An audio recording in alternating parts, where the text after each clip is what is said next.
katwar zo dono afam ta e zo ram mirang pasal tatu karteng valat wal zalem zong zingasak moi chulo tur o zo ram tuanan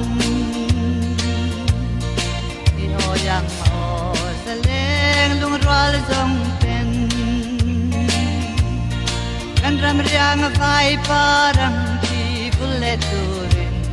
karteng tur valanu o lung hang no la ifam tak ni kan zol khopui ta ngui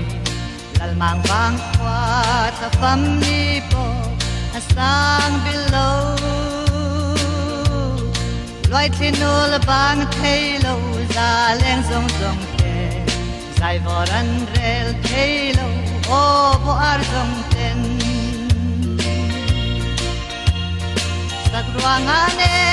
mete kwanan ron lana te an lai me sang to lo kwanen a chuan ki me tang karo thang pui le bul moi tin reng nen sing mit loi thi nu lo reng anom nem mo yo yang ho zeleng lu rwal zong ten kan ram riang vai parang ki buleturin karteng tur balanu o lung phang lo la katwar jam lo o sui lung phang lo te akal ka e mi rang rwal ku zeleng ting tu ri sang wal yam mai turin kan phal lo la zo ram nuam istiam nge yang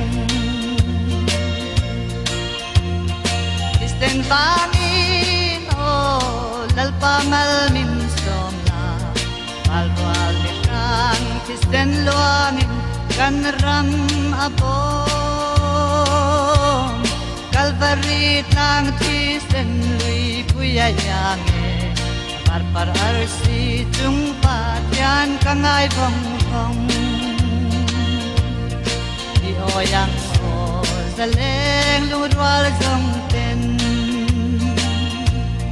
kan ram riang vai parang ki buleturin dar peng tur valanu o lung phang lo la isten bangin o lalpa mal min malwal mirang tisten luangin kan ram abom